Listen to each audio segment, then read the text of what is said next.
Welcome to the Mentor Podcast, where the most highly motivated entrepreneurs come to get their weekly dose of financial stability with host Ron LeGrand, as well as other nationally recognized thought leaders who will teach you how to get, grow, and protect your wealth.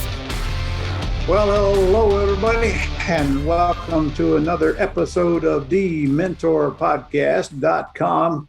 And I have with me Jack Bosch, who I've known since 1999. I just recently learned he came to my seminar to get his first start, which I didn't even know. He has been working with us ever since, usually part of my commercial property boot camp, because he's the land guy. He flips land like nobody I've ever seen. And he's all into this cash flow thing, which I thought you might want to hear about today. So, Jack, tell us, can you give me an overview on exactly what you do?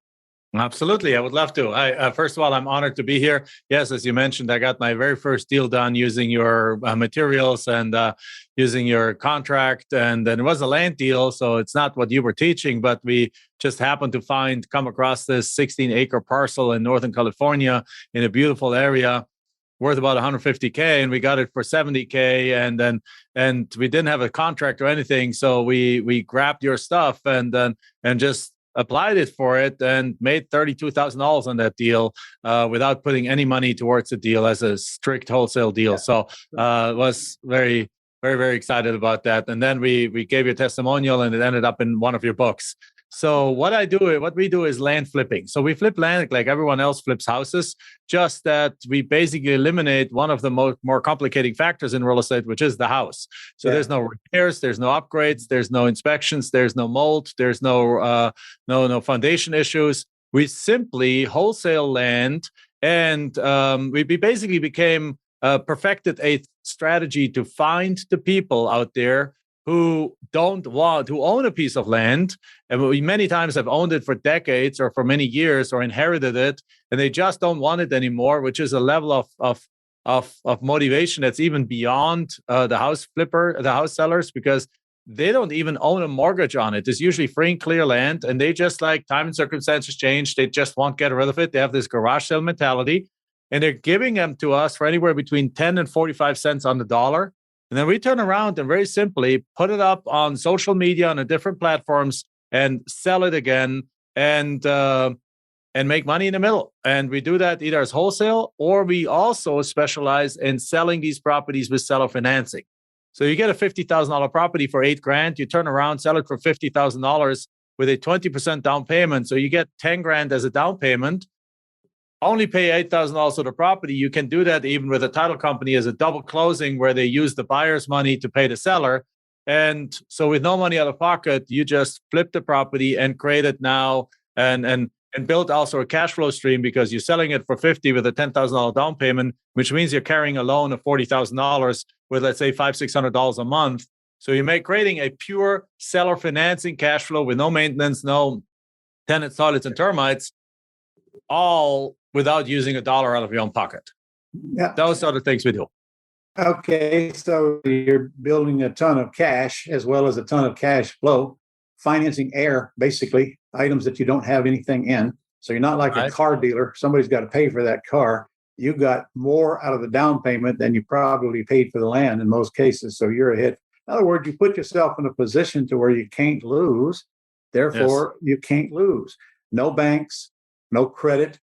None of that costly entanglements that come along with buildings that are sitting on land, right?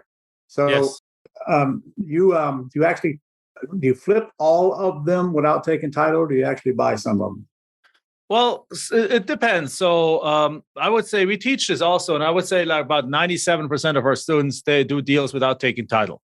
Over time, you come across properties that you can do more with it. So that's just the entry level kind of thing, right? That's like this thing. That's what you do to get out of debt, to build up that cash buffer. At the beginning, everyone needs checks, right? Everyone wants cash. So most people start just flipping them, wholesaling them. So it's the same example, a $50,000 property for $8,000. You just sell it for cash this time, and you sell it for $30,000. It's a smoking deal because it's worth 50. You're selling it for 30. Yeah. And you do the exact same thing, a double closing, use the buyer's $30,000 to pay the seller $8,000, pay the title company $2,000, and you make $20,000 in the process out of thin air by just putting the people together. Yeah. So a lot of people start that way, no money in the deal, make 20 grand. Great, do that again and again and again. Over time, then they start usually seller financing as they get more comfortable. And then the third step is they sometimes buy properties outright because now they have the cash. And then they do more like sometimes they do subdivisions out of it. They split them. You take a lot, and you can split it into perhaps 5 and sell each of the sell 2 off for cash, get all your money back, and sell 3 now with seller financing, and you have no money in the deal whatsoever. Because by splitting it, each lot becomes worth more. Like a 40-acre parcel might be worth $40,000 in a rural area, let's say. But it's split into 5 8-acre properties. Now, an 8-acre property might be worth 20 grand. So you take 2 of them, sell them for 40, and still have 3 that you can sell with seller financing. And it becomes more of a combination of strategies. Yeah. In other words, you're selling part of the asset to pay for all of the asset. That's right. Yeah. I've done that before several times. So, do you ever put anything on the land? We personally have not. Now, in our coaching company, we have multiple coaches that actually have done that. So we have it in our universe of knowledge, but we just stuck to simply like doing wholesale or seller financing. We just now, literally yesterday, had a conversation with a local builder where we're going to team up together. So we're going to find the land, and then he's going to go build on it. It's just personally not an expertise that I'm super excited about gathering. It's just not. I don't want to deal with the counties. I don't want to deal with the bureaucracy. I don't want to deal with the cities. It can be hugely profitable, but it's just not something I was ever excited about. Yeah, so you want the low hanging fruit. Yes. But I have dealt with the counties and all of that crap, and I have built actually 5 subdivisions that I can think of.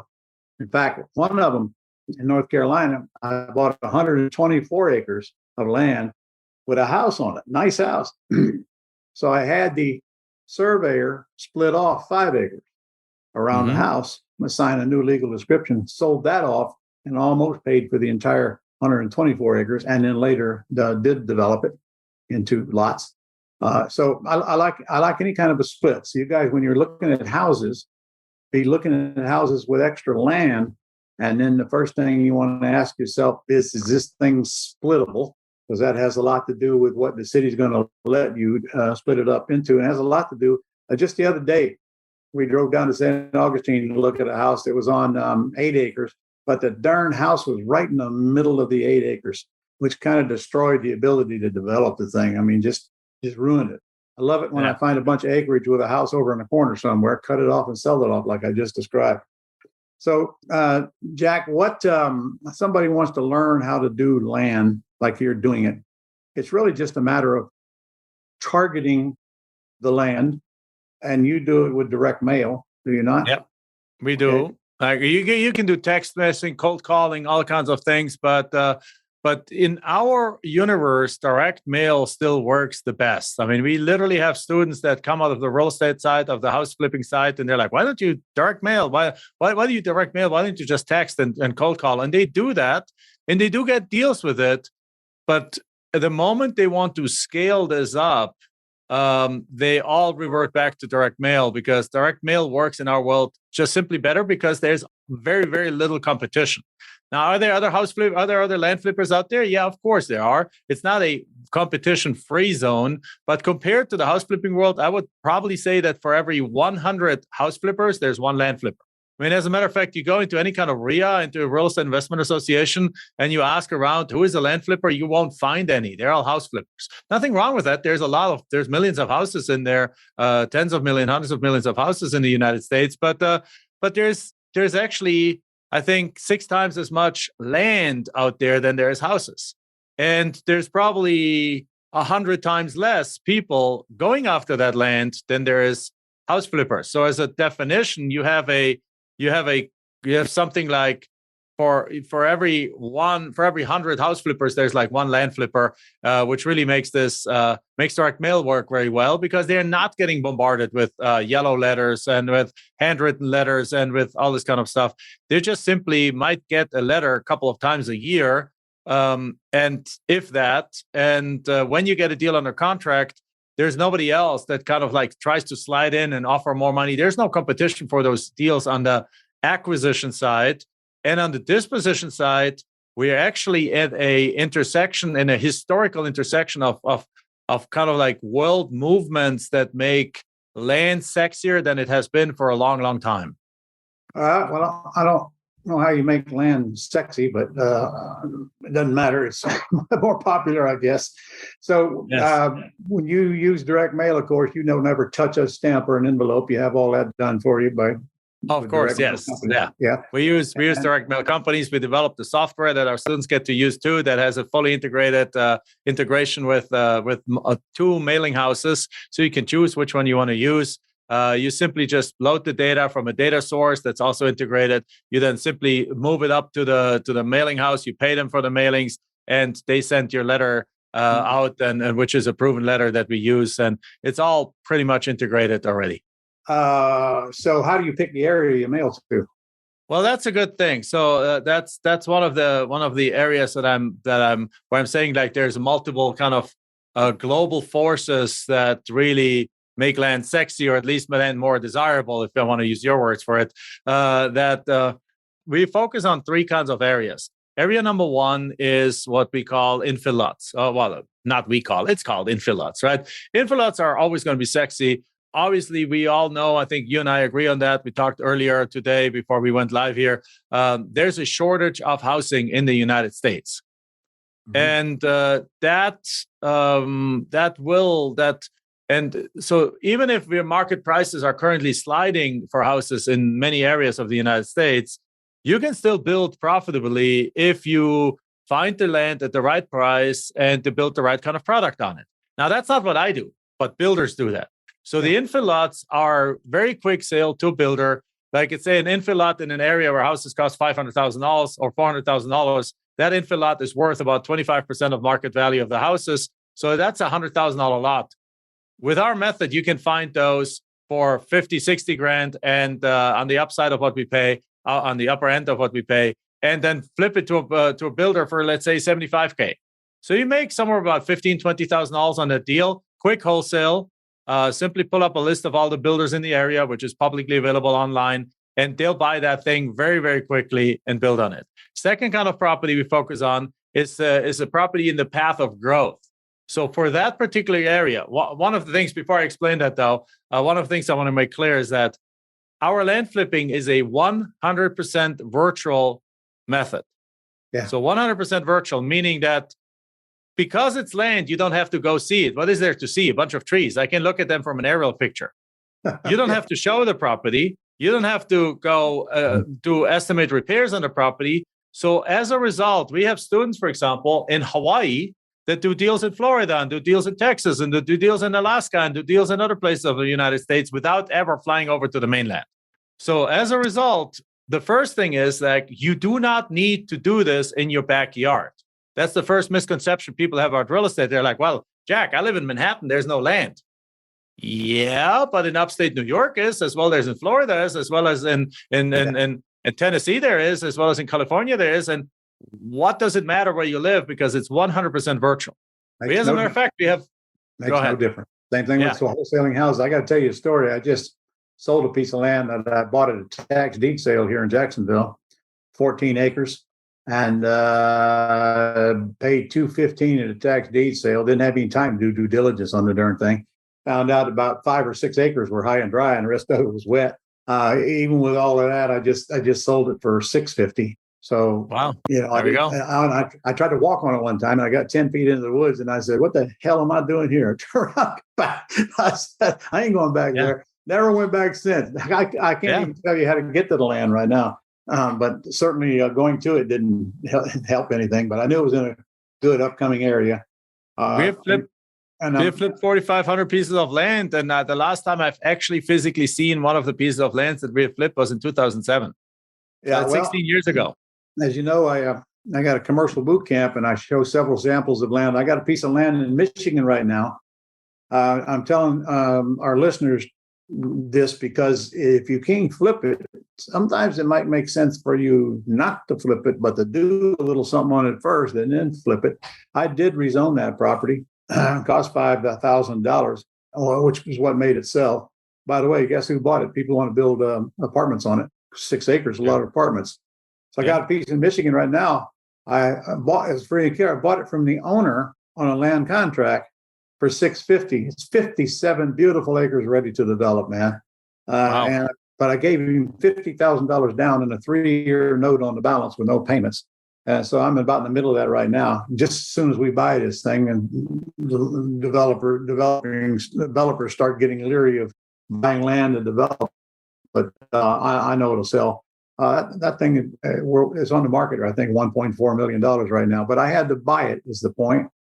Yeah. Close on it and own it for a while. But in my partner's case, he don't have a dime in it. He found a good-looking partner to put up to $50,000. So we're just sitting on the land and we're not doing anything to it. But we're going to, nice profit out of it. Just going to take a little while. So land is a big multi-gazillion dollar industry out there right now. Oh, absolutely it is. And again, sometimes at the beginning, most people just wholesale without using any of the money. And then as you build up that money, you can put your own 50K in there and you don't need a partner. Or one of our coaches right now has a deal that she put on a contract for, I think something like $5 million or so. And she needed about $100,000. So she got a couple of equity partners in that put up the $100,000. So she put zero money of her deals in zero of her money into the deal. But now they have it on a contract already for on the selling side for, I think, $6.7 million.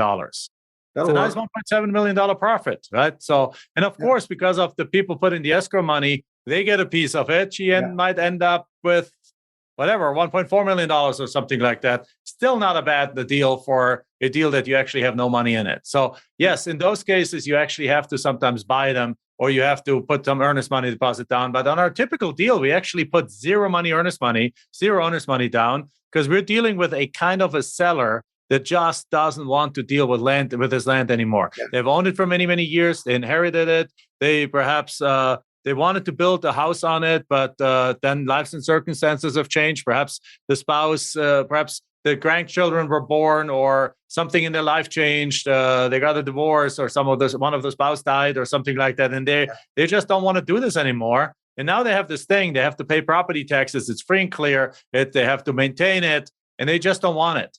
And so they're often willing to just let them go for pennies on the dollar, even more than the house flippers, because the fact that it's like sunk cost. It's like they bought it, they paid for, and it's like that $1,000 bicycle in the garage. And if you do a garage sale, you let it go for $100 because the word is empty the garage. And it's the exact same thing here. So they let it go. So as you say that, just yesterday, I sold a treadmill that I bought for $2,000 for $700. There we go. And you probably never used it. And what you just said, now we need to point out, you're not buying land through the MLS. You're not buying it through realtors. You're buying it through FSBOs that own the property. Correct. And that's where you're going to get most of your house wholesale deals. Exactly right. So the second kind of property, to answer your initial question, is whether we pick them. Well, we look for markets that are modestly growing, not the super hot, frenzied market, because in the super hot, frenzied market, you have the house flippers.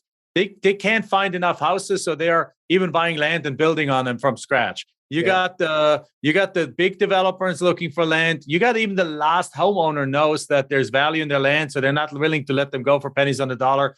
But these kind of like modestly growing larger areas that are just growing by a little bit consistently, they are fantastic for this because there's people who are interested in buying the lot. There's a lot of land. The market is big enough. So you go out there, and the second way is what we buy in the path of growth. So draw a circle around the big city of like a 30, 50-mile circle, and it's kind of like along those lines where you are close enough to the city that you can live there. And it's particularly interesting for retirees because, unfortunately, the fact in the U.S. is that 70% of all people over the age of 50 have less than $3,000 in their bank account. It's a sad strategy. They're one broken car or one medical bill away, broken down car or medical bill away from basically being broke. And so they're also, what that means is that if they're paying rent right now, they're having a job, they're paying $1,000 in rent. Well, when they retire, they're going to make $1,500 in Social Security. you can't pay $1,000 in rent and then still have a life. So they're starting to realize that. The smart ones start getting to real estate and start learning how to increase their income. But the second smart ones are looking and say, like, I can't afford to retire in the city. So they start looking outside of the city. They start looking within like a half an hour, 45-minute drive from the city. Where can they buy a piece of land, ideally pay it off in monthly payments over the next 10 years, because they're in their 50s, 10 years away from retirement. And then when they're retired, they take a used mobile home, put it on there, and now they got a free and clear mobile home on a free and clear lot with $1,500 a month in Social Security coming in, and they got a dignified retirement. Yeah. So that's a lot of our buyers. But then there is an extra buyer that came up with COVID. With COVID and the fact that to this day, about 48% of all Americans work from home. 48%. Yeah. There's 170 million people in the United States working jobs. That means there's somewhere around, what is that? 70 million, 70 million people in the United States, 75 million people in the United States that now can work from home. And not all of them want to live in a cookie cutter home in the suburbs with an HOA that you get a ticket if you put your garbage can out too long on the street. People want space. People want freedom. People want to roam around. And a lot of those buyers, they want 5 acres, 3 acres, 2 acres outside of the city. And then if they have to, they commute into the city once or twice a week, but they don't want to live in the city. They want to live outside of the city. Now you add to that a system like, for example, an up and coming kind of system like Skylink. Have you heard of Skylink? It's Elon Musk's kind of satellite domination world kind of game, where he shot through his rocket company. He shot thousands of tiny satellites all over around the globe, and they all provide internet connectivity right now. You can sign up with Skylink. It's not cheap, but it's worth it if you want to live out there. And now you can be in the middle of nowhere in Michigan, in Texas, and wherever it is, where in the past you had no cell phone reception, and you can have cell phone reception and internet through Skylink, through a Skylink subscription. And now look at that, what that has done, the combination of those two. Now we got 75 million people in the United States that can live anywhere they want to live. And a portion of them wants to live more in a rural area and on their own 5, 10, 20 acres. And on top of it, they now have internet access there. There's no more hurdle of why people can't live where they want to live. And that has really put land on fire over the last few years. And it's a trend that's there, continue to stay, because you see like RVs, ATVs are on fire. People love the outdoors and want to live there and want to go out there. And it has really put fire on their. Land was good already in the 2000s. Land was good, amazing up to the boom to 2008. Then land prices crashed. We continue though selling land because the demand for land was never gone away. You said it always, Ron, that and no matter what interest rates are, people always want to buy and people always want to sell. It's the same in land. But then as the market came back right now, the land has been on fire since COVID more than ever. Land was amazing 2016, 17, 18, 19. But as soon as COVID hit and people started realizing they want more space, and now they can actually have more space and have internet connectivity on that space, boom, game over. And they can work from home, game over. It's been an amazing ride. And while house prices are sliding, land prices are not. And we're seeing no slowdown in our market. And it's going to get a lot worse with people working from home with the advent of AI, because it's going to take over the world, boy, and put a lot of people out of what they call work right now. But there's, just like we learned in COVID, people will find a way to make a living and from home, especially, when you got all these tools available to you today and you got the big web, there's just an endless way to make money. And so people that are wanting land are probably going to want it away from the civilization, since they don't need the civilization every day to go to work, I think is your point. You know what, Jack? We're running out of time here, man. You better tell people I'll tell them how to get a hold of you. You're gonna teach them. You're gonna show them how to learn this land business from you, right? Yeah, absolutely. Yes, you can go. I think what is the link? You want to share the link? It's called thementorpodcast.com/Jack. thementorpodcast.com/Jack, and he's going to get you some free stuff, and you can get acquainted and find out what he's all about there. So what you got started kind of by accident, but let's say you're talking to our listeners and they're trying to figure out what they want to be when they grow up. Should I do land? Should I do houses? Should I do apartments? What should I do? And do you have an answer for that? Yes and no. My answer is basically very simple. My answer is that I'm a big fan of mastering one skill at a time. So what I say is like, go look at land flipping, go look at house flipping, go look at wholesaling, go look at multifamily, go look at all these different things, spend a little time learning about all of them so you know what it takes to master it. And so get given who you are and what you're going to enjoy most, what you're going to enjoy most. And then once you figure out what you want to learn, put the blinders on and go full in on that.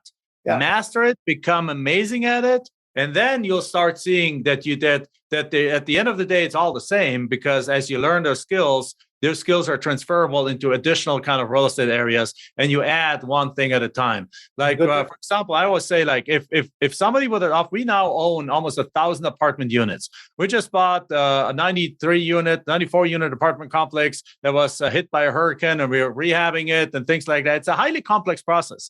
If anyone would have come to me with that kind of a deal 20 years ago, I would have been screaming, running the other way. Because I could not even understand the language, couldn't understand the complexity, couldn't understand the terminology, couldn't understand what needs to be done, couldn't understand the numbers and so on. But I could handle land flipping. I could figure out how to buy a $30,000 piece of land for $4,000 and sell it for $15,000 and make after closing costs $10,000 and do that again and again. After having done a few hundred of those, we started realizing, you know what?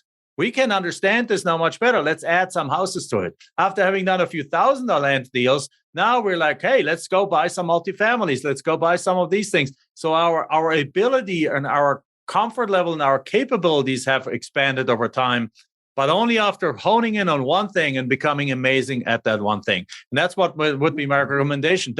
There's nothing wrong with looking and smelling a bunch of flowers. But don't spend 10 years smelling a bunch of flowers. Smell them in the next 3 months. Go look at 3-4 different things, and then commit to one and and stick to it until you made it, and then expand from there. That was very well said, actually. What you just said in a shorter language is start where your comfort level will let you start, where you can possibly succeed, not beyond your imagination. And as you grow, you'll stair-step it on up, as we both did, by the way. My first deal was $3,000. I couldn't even spell real estate, all right, much less all the stuff we're talking about now. But one thing you need to learn about flipping land and flipping houses, it's the same thing. It's just a different target. That's right. Do both. They're worth exactly alike. Yeah, so there's a few process steps. Yeah, there's some process steps that are a little different, but these are details. The major approach is the exact same approach, yeah. Yep. Got to get leads. Got to turn them into contracts, flip contract, all online. Don't even have to go near the house or the land. Jack, I got to turn you loose here, man. Say anything brilliant you want to tell our audience? Well, the brilliant is that, man, that the goal is like, it strikes me how many people are willing to pay $50,000 a year for college for 4 years, to then just so that society gives them a pat on the back and says like, oh, you're now Mr. whatever, college degree person. And then they work for a job that pays them $10,000 more per year than if they didn't have a college degree. It's just mind-boggling to me. Yet they scoff at the notions to pay for education that within a matter of 1 year can completely change their life, and where they earn while they learn, and pay, in many cases, a fraction of it, and learn how to be successful in life, how to become an entrepreneur. So, guys, I think it's time for the world to change their minds. We have all been brainwashed that college education is the way to go. I went to college. I got 3 degrees, right? None of them taught me how to make money. I learned more in land flipping in 1 year than I learned in all those degrees over 7 years. So just start focusing on what is important to you and what makes a difference in your life, not what your neighbors say. You just delivered my sermon, man. And you're a good example. You make more money than many college professors combined without having to show up to work every day, and you're in control of your life. All right, sir. Well, that's good advice. Thank you very much, sir. Thanks for having me. Okay, remember, guys, the Mentor Podcast /Jack. I think you can spell Jack okay. All right. See you soon, man. Thanks. Thank you. That's all for this edition of the Mentor Podcast. To connect with Ron and learn how you can attain financial freedom, as well as up-to-date strategies to grow and protect your wealth based on today's discussion, go to www.connectwiththementor.com.